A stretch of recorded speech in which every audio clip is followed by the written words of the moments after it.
Hello everybody. I was chosen to be the speaker of the group 15. The participants are Fanny Rivera, Yanira Garzón, and myself, Angela Viviana Vera.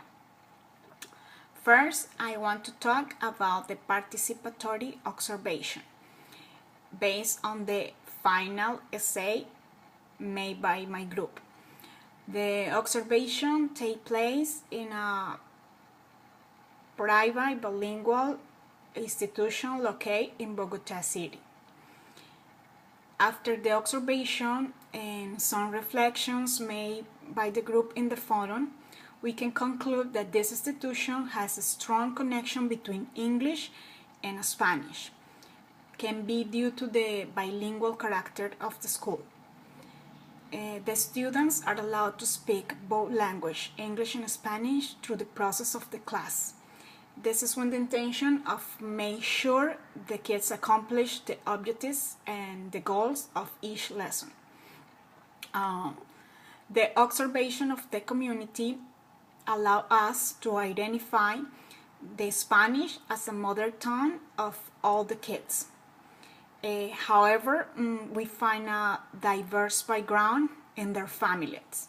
Some kids come from single mothers, while a lot of them come from divorced parents, and the same happen with the educational background. It's very diverse. Some of the parents come with a master's degree, while another ones never had the opportunity to be in a university or even finish high school. However, they had in common that they want bilingual education, English and Spanish in this case, for their kids, because they recognize the importance nowadays in the globalized world that we live in. The school also recognizes this important, so they keep the Spanish as the primary language to communicate inside the institution and to provide the instructions to the students. However, after some years that the kids are in the institution, we observe that the majority of them like to use more English at the school, and they use the Spanish at home when in their families. This institution, through their curriculum, take into account the community and their needs. So the teachers are encouraged to try methods to fit the students' needs and goals. They recognize each kid is unique and they have different ways of learning. So it is important to take this into account to fit their goals and to provide equal opportunities in the learning process to all the students. Also, we find that this institution highlights the communicative approach for the learning process of any language. And this is because due to the good results they had been accomplished when the use of it. However, the group finds some disagreements or inconvenience about the institution. The first one is that it's a very exclusive and expensive education. So not everybody had the opportunity to access it. And another inconvenience that we see is in the curriculum. We think this curriculum need to be adjusted in the way that they had to consider new students' level of English, because the majority of the kids start in this school when they are 2 or 3 years old.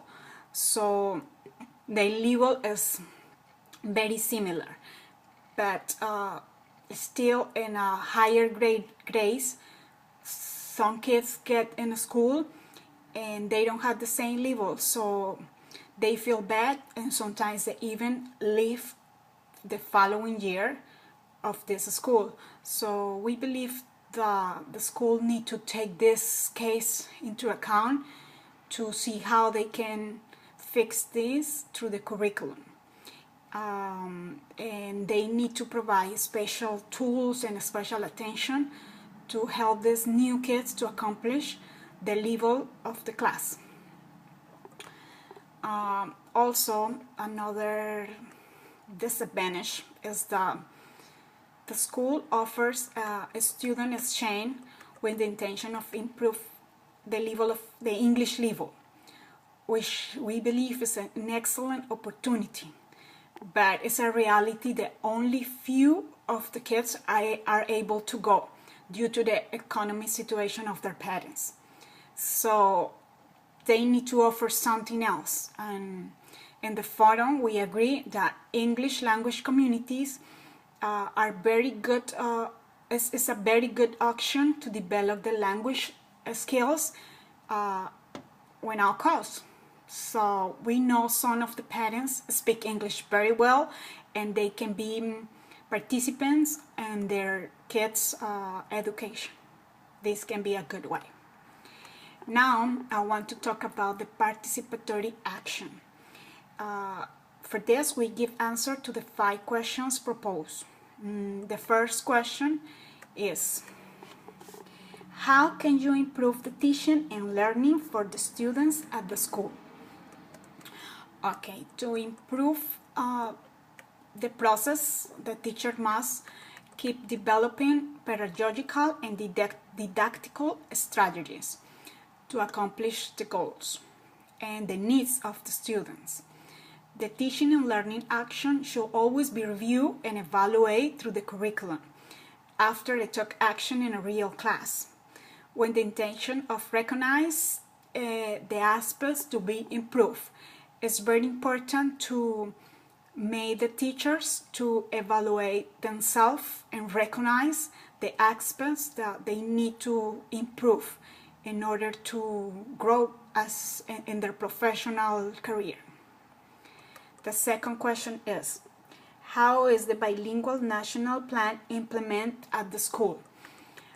Well, we know the main objective of the bilingual national plan is to have citizens able to communicate in English. And this institution is doing emphasis on the communicative approach. So within the institution is follow the bilingual national plan in a very good way. The question number 3.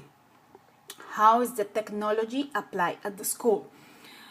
This school provides access to a technological platform where the students can develop some of their tasks, and besides, the majority of the teachers use resources like videos, CDs, and projectors during the class time. Question number 4. Which didactic strategy are used by teachers for implementing the technology at the school? The institution uses a variety of resources and methods to make sure the students are learning, especially the English as a second language. Some of the resources are flashcards, videos, songs. Also, the school offers bilingual but personalized teaching too. In the classroom, the number allowed is 16 students.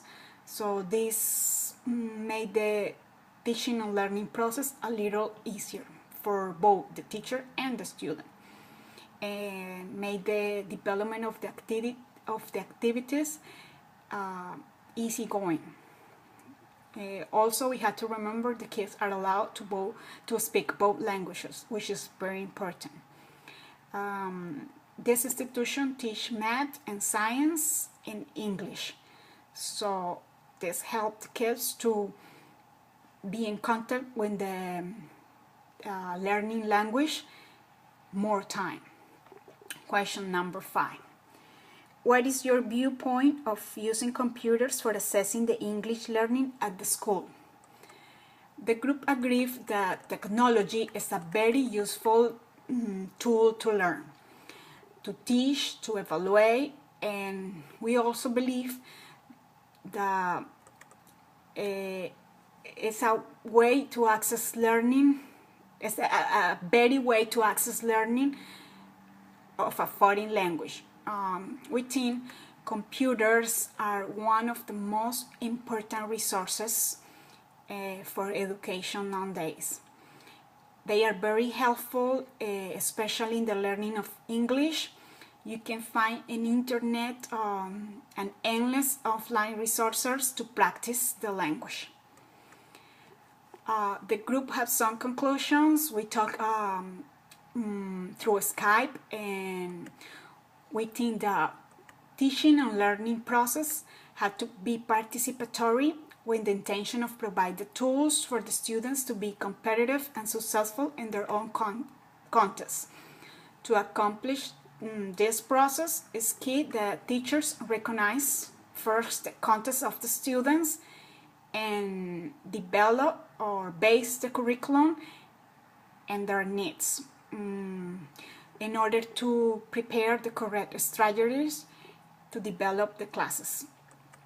Another conclusion by the group is that for the education of any class, but in this case specific English as a second language, it's very important to count on professional teachers that are prepared to provide the students with the correct knowledge and the tools to be able to communicate in the goal language efficiently.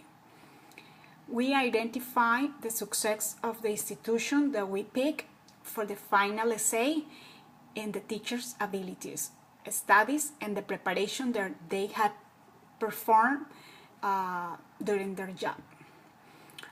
We want to thank you, Tutor Jairo, for your guidance through the process of this course. Goodbye.